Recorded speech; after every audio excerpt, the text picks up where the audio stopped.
Give me that funk. Give me that funk. Talk of the town. Good morning. I'll give you the example. It's New York, but then it's Brooklyn.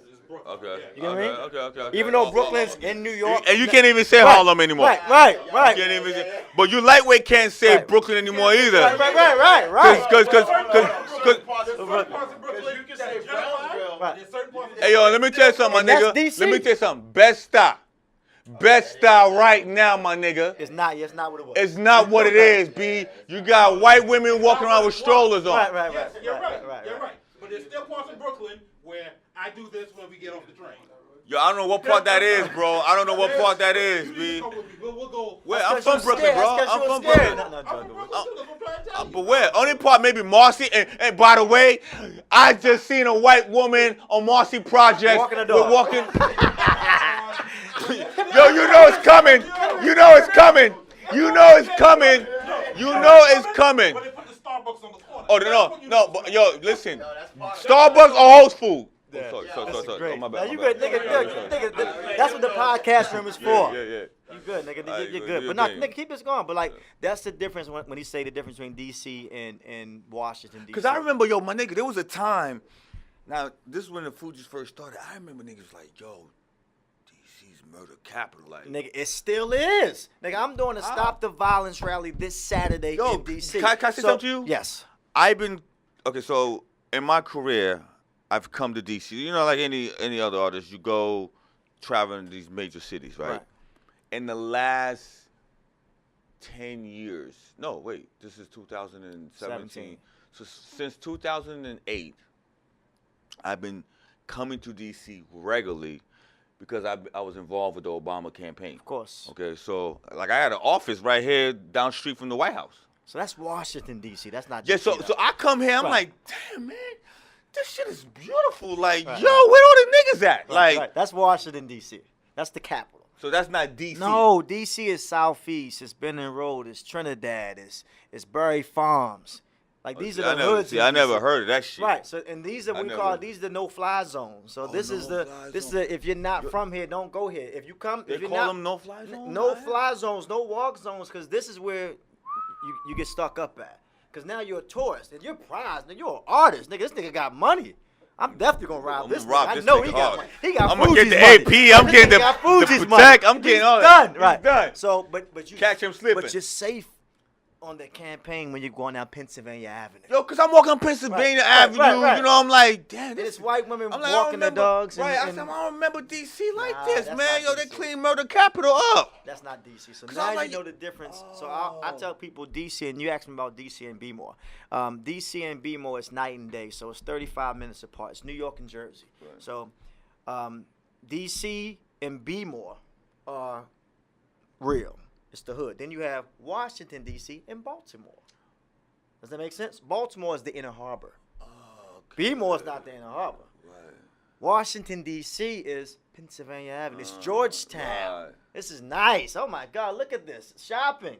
Then it's D.C. Oh, shit. I'm in Berry Farms. Oh, nigga, I'm on 7th Street. Like, oh, shit. This shit real. But they don't show that on TV. We're not going to show D.C. because we want D.C. to still be a tourist attraction because it's still a melting pot. Because so many people go to school here. They go to Howard here. They move here for opportunity because they want to get a job and they're from everywhere else. So long as you stay within your radius. You're good. So I've been staying within my radius. When we leave here, we're gonna take him to DC and we're gonna show him he's like, holy shit! Now this one, I ain't never seen this shit on TV. Okay. Now, of course, if you're just sitting there, we're talking to Pras, the legendary Pras. Like, welcome back to. Right now, you're in Washington. You're actually in Silver Spring right now. Okay, so this is Silver super Springs. bougie. Oh, okay. Yeah, cause I was in some beautiful houses. This ain't DC. I'm like, man, damn, these houses look beautiful. Right. All right, cool. What have you been up to, man? Fill us in, man. Man, I've been chilling, man. Just being blessed, enjoying life, building my wealth, you know, building my health. That's it, man. Now I'm back. When you say building your wealth, I know artists like yourself who's been around for, decades. You're legendary, and I don't say that in a loose term because everybody nowadays is legendary. But you've You came out in an era where you had to be an artist. You came out in an era where groups were relevant. Right. The Fugees. Right. Now, of course, you were one of the original members of the Fugees. Right. If you don't know who Pras is, in case anybody's watching saying who's Pras, like this is one of the original members of the Fugees. Right. Take us back to day one, and then we'll go down to Move 2017. forward, right. Day one, the Fugees. Day one, it was me, this girl named Marcy. I started a group, and I wanted to have 2 girls at that time. Gotcha. So Marcy was the first girl because we were in the same age and same grade. Then she introduced me to Lauren Hill, who was in the 8th grade. She was about like 12 years old, I think, something like Gotcha. that. So then we formed the Fugees. So it was myself, Marcy, Lauren Hill. And I don't mean to stop you there. I'm glad you're saying that because most people who don't know, they actually think Wyclef was the person who put the Fugees together. Yeah, no. So now we're clearing that up right now. Wyclef had nothing to do with putting the Fugees together. He was instrumental in the Fugees being what it is, but he wasn't. Yeah. So Wyclef joined the group a year and a half later. Wow. Because he had his own thing going on. I remember. You know? And so then Marcy left the group before we graduated from high school under the pretense that if we didn't have a record deal, she had to go to college. Wow. Right. We all went to college, so I didn't really understand what that was about. But that was her choice. It's a choice that she made and that she got to live with. I don't know. And then we have the first Fugees album that dropped in. I can't remember the exact year. I'm sure you can. It was 1994. I But would we say dropped the 93. single in 93. Now, Right. why this place, we were talking about DC, whatever, DMV. it's so funny because this is the first stop I made domestically outside of New York. Wow. Our first show was at Howard University. you know, Bisons. Yeah, we had opened up for Escape. Oh, wow. Yeah, wow, that's crazy. Yeah, That's it was crazy. Yeah. And so this place always had kind of like a special place for me because it's the first place. And you know what's so interesting?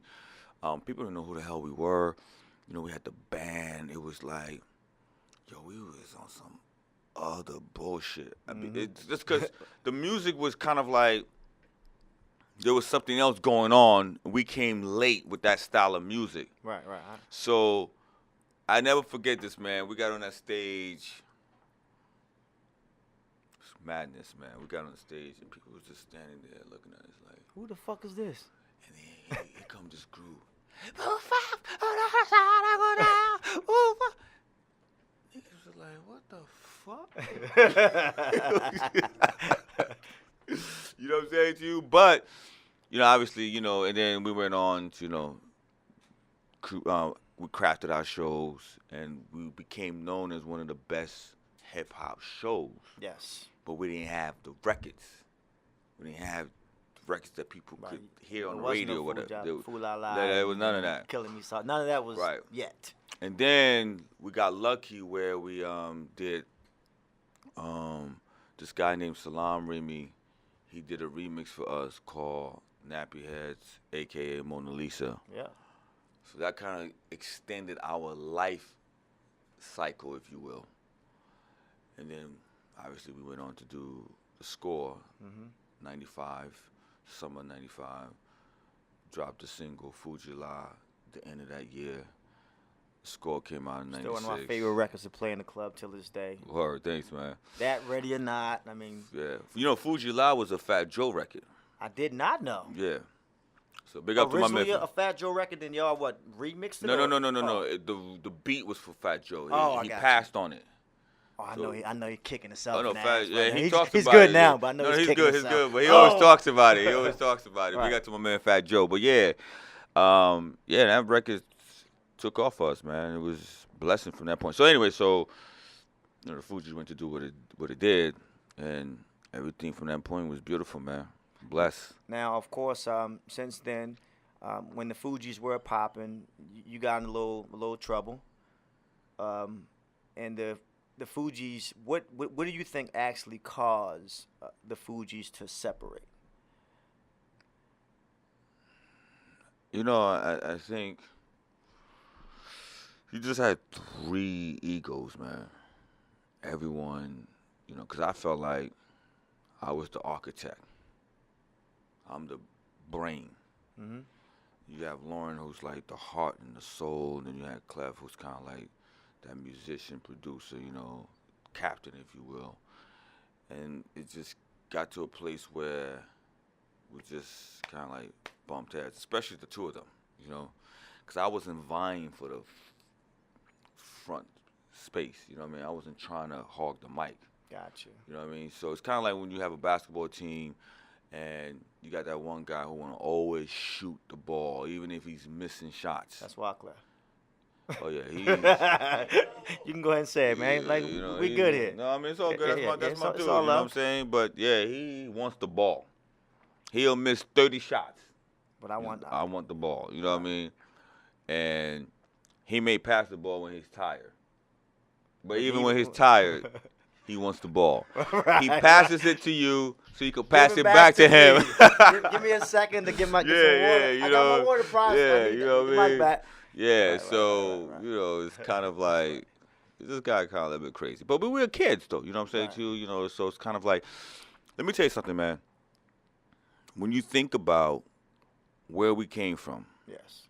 in that time frame, how difficult it was to say you got a record deal. Today, bro, I can put a record out on Instagram and it could pop off. You got 1 million likes, 1 million retweets, and you now have Right, labels. so the trajectory shifted so drastically that back then, and so when you talk about all of a sudden your records are being played all around, not just the country, but the planet, fame, money is the worst kind of drug for any human being.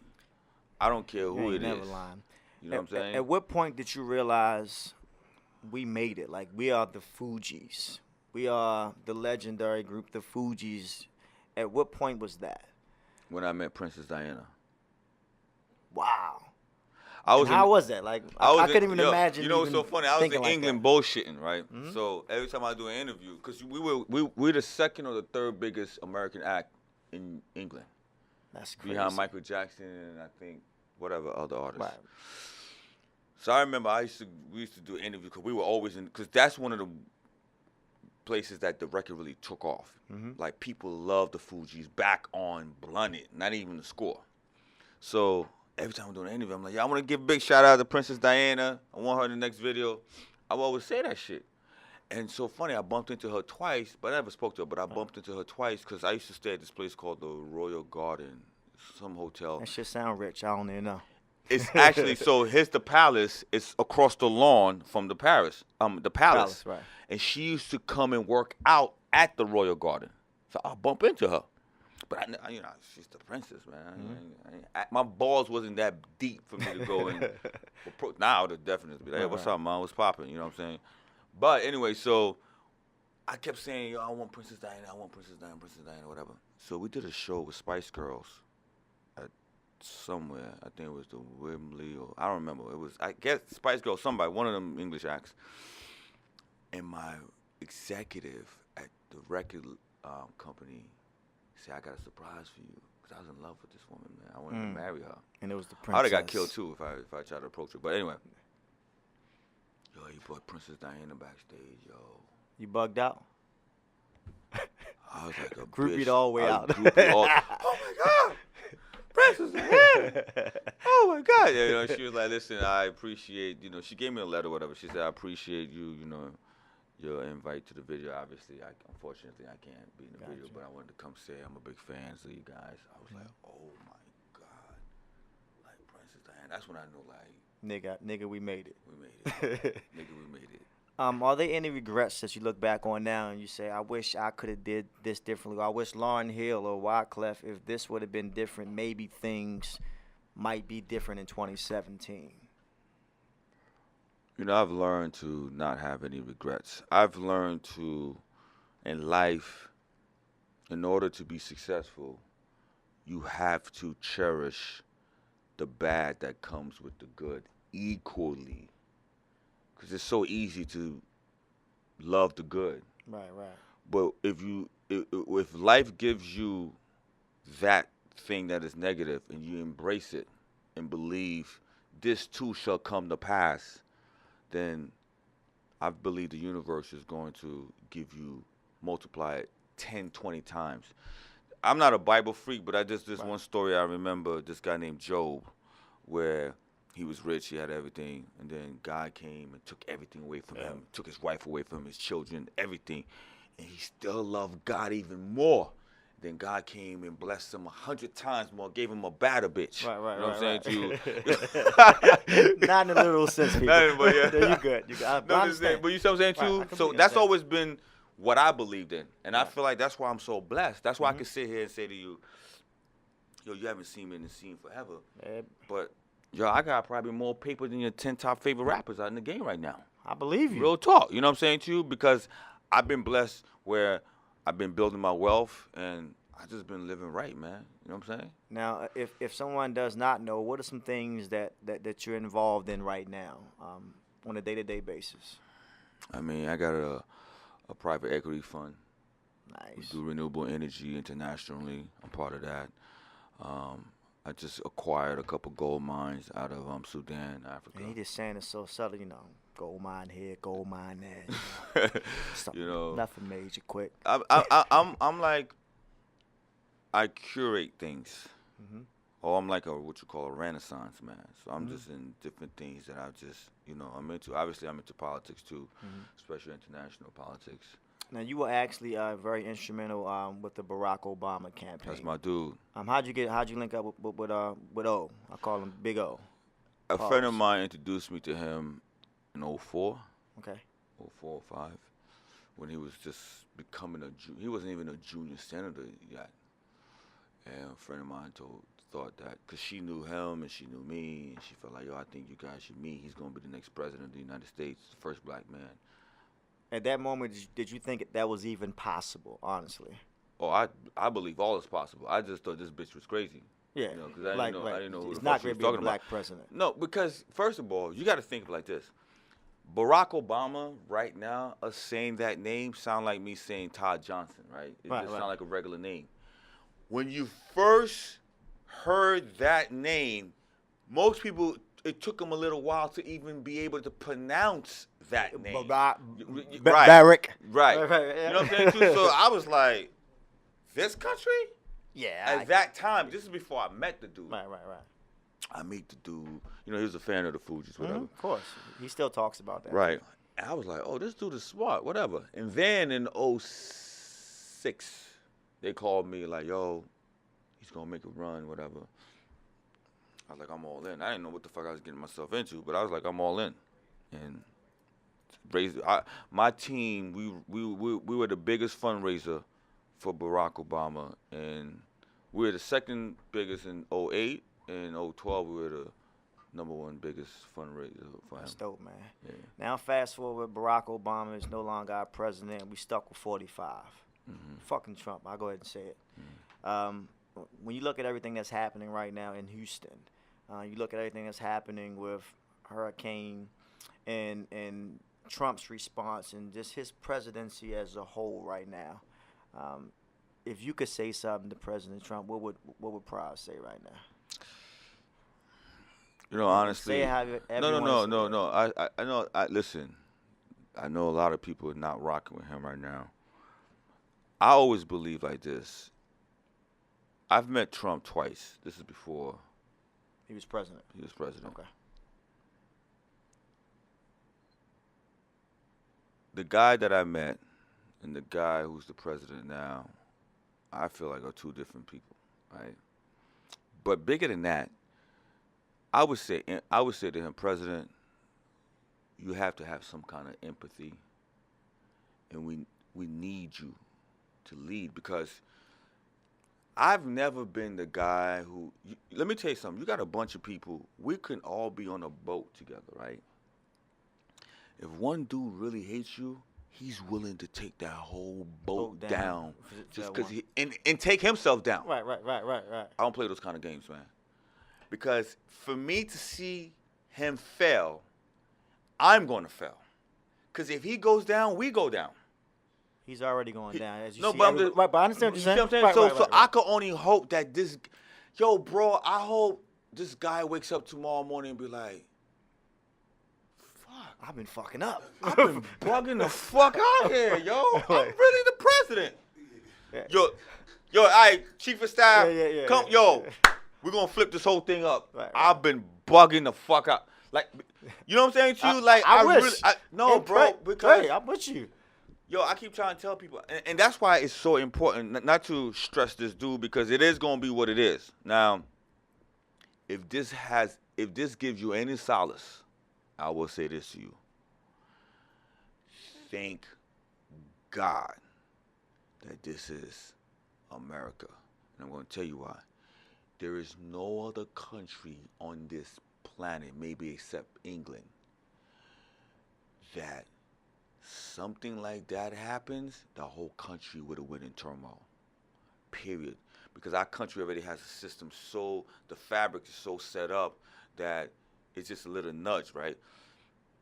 Yo, if that's Haiti, if that's Jamaica, Right. Nigeria, bro, it's like a bunch of aliens came down, they going to war with the army, man. I mean, it's one of those type of situations. Trust me, I so get it. we got to understand, it's a little tense right now. We got the race relationship. We got the police thing happening. Big up to all my peoples down in B-More, you know, what happened in Ferguson and all that. I'm with you guys. You know, that police brutality shit needs to fucking stop. Fuck all these pussy niggas out here. But all I'm saying is, I'm going to tell you why Trump is also a good thing that happened to us. You got to explain that one, because when I hear the name Trump and good, it's almost like an oxymoron. Well, I'm going to say this to you. It's a wake-up call for us, especially as black people. The importance of us taking care of each other, the community. We were just talking about this coming in the car. We was talking about, my dude was talking about how, we was talking about the NFL, whatever, is athletes, they get their first checks, they go waste the shit, whatever, right? Mm-hmm. And he was saying, well, you know, when they in school, they don't take no finance class. I said, but that white kid, they don't take finance class. They've been taught this shit from birth. Generational wealth. Yeah. So why are we not doing the same thing? Because we don't know. We don't have our parents. No, I don't believe that. You know what it is? You have a couple brothers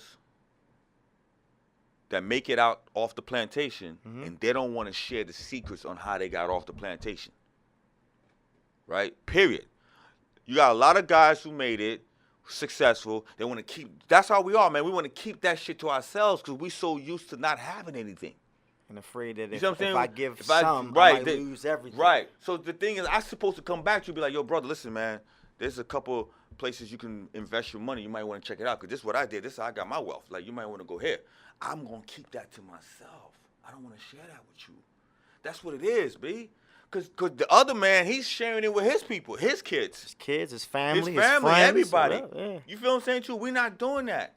Yo, let me tell you something. I heard somebody sit here when Jay put out that album. 444.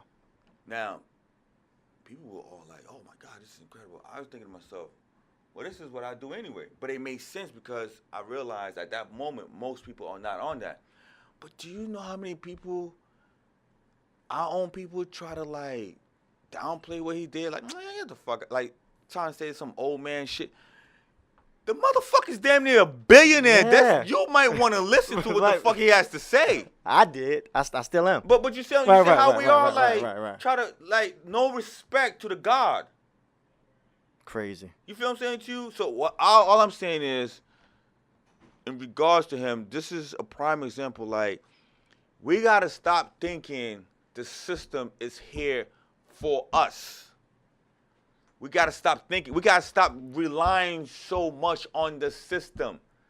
We are threatened by them. Facts. You feel what I'm saying to you? This is an example of like, yo, because it could have been way worse. It could have been some dude that come. He to me, he's just overwhelmed.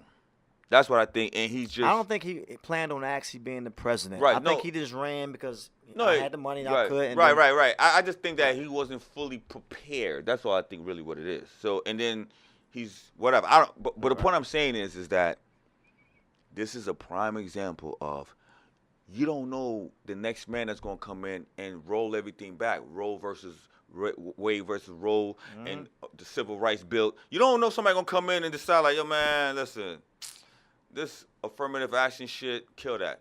This civil rights shit, kill that. Because first of all, we already know this. I don't know if your listeners know, but in the Supreme Court, it's already tilted to the right. Yeah. He just nominated someone. Now it's gonna be and these Supreme Court nominees, they like herpes. Once they get on, they're there. They're there. Until they die. They're not going nowhere, Until bro. They die. That's a good analogy. It's a horrible analogy, but a good one at the same time. You know what I'm saying? That's crazy. So, yo, man, we gotta pay attention, man. That was a good ass analogy. Saying, Hey, we hanging out with Pras, man. One question that I gotta ask. I'm not gonna hold you up too much more. Will the Fugees ever get back together ever? Is there any hope for a Fugees album, for a Fugees reunion? I mean, anything's possible. Listen, I'm going to say this to you. This is how you know anything and everything is possible. If I spoke to you a year ago, and I said to you what I said to my man right here, standing right there, I said, yo, Donald Trump's going to be the next president of the United States. He thought I was bugging. I'd have said, get the fuck out of here. Right. By the way, and I'm on the Hillary Clinton campaign, and I'm saying this. Right. If I said to you, you'd be like, man, that's right? Exactly that's what I said. When I said, well, what the fuck, what's this, reality TV? Am I being punked? Okay. You think Donald Trump is actually in the running? And then what do you mean he's in the primaries? Oh, shit. The guy has a chance of winning? Right. That was my reaction. Okay. So if that's possible, ladies and gentlemen, anything is possible. Is this Pras way of hinting that the Fugees album is in the making I'm not right saying now? Not in the Come making. on, I'm not give me saying, a fan exclusive. I'm not saying it's in the making, but I'm just saying anything is possible. You know what I'm saying to you? So I'm not going to, say it's not possible. Hey, well, I appreciate you coming to hang out on the fam, of course. You already know anytime you come anywhere near D.C. to be more to Maryland. We call this the DMV. So people who aren't from here, they think it's the Department of Motor Vehicles. Right. But that stands for D.C., Maryland, and Virginia. What else? Is there anything else that we missed that you need to put out there right now? Now is the time for all of D.C., Maryland, and Virginia to know. Yeah, DMV. I like that. DMV. Y'all be having the illest name. No Fly Zone, DMV, be more. Now I'm working on this new project, man, called Pras Presents. Dropping it in the fall. Gotcha. It's basically so my first single is with my teasers with Young M.A. Nice. It's called Pump Faking. And so it's basically it's a project that I'm working on that's going to portion of the proceeds going to go back to Haiti, help these kids in school with my man Sean Penn. He got an organization down there, my other guy Paul Haggis. So it's kind of like my way of giving back. Like I was telling you earlier, we got to take care of our own. You know what I'm saying? And the next single that's coming out, really excited about it, is with me, Mary J. Blige, and Rick Ross. Oh, nice. I like the lineup already. Lineup is bro. It's gonna be epic. So that's what I'm working on, man. So I'm excited about it. Coming back into the fold, making my runs, making my rounds. You know what I mean? So that's what I'm doing, man. Just keep. My best is right around the corner, man. You heard it first right on the fam on 93.9. Of course, KYSDC.com for everybody watching online. Thank you so much, sir. And then if you can say something as an artist, as a humanitarian, as a philanthropist, and everything else that you're doing, and as a businessman, if you could say something to some up-and-coming artist, or more importantly, somebody that's watching this worldwide right now who believes it's no hope, or, this is it, what would you say to give them some words of encouragement to not give up and to keep going? Well, my dad always told me, he says, right before you're about to achieve success, your comfort zone has to be disrupted. It's almost like saying it's always darkest before dawn, right? So I would say, listen, man, like, there is no such thing as no hope. Perseverance is a key ingredient to being successful. You have to keep at it, man. There's always going to be that light.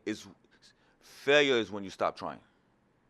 And like I said to you, the fact that I'm sitting here, it's a testament to everyone to understand that all is possible, because I shouldn't even be sitting here. Right. coming from Jersey, Haitian kid. How? I travel around the planet. That's the. If you need any verification that there's hope, let me be that. Let me be that guy to sit here and say to you, 25. Next year's gonna make it 25 years we've been in the game. We're gonna be. I think we up for nomination for the Hall of Fame next year. The Fugees. Very nice. Yo, what's better than that, bro? And I love he keep using the word "we." That means he's hinting that it might be a Fugees album in the making. I'm just gonna keep teasing that, and I'm gonna speak it into existence. Hey, Pras, thank you so much, sir. I appreciate it. Thanks for having me, brother. Welcome back to the DMV. Yes. And we're gonna actually take him to the no-fly zone and get him some mumbo sauce while you here. Yo, you got me right. Mumbo, you good? You super good in DC Okay, with me. You ain't got no problems, man. All right. You know what it is? KYS exclusive, baby. Give me that funk. Give me that funk. Talk of the town. Good morning.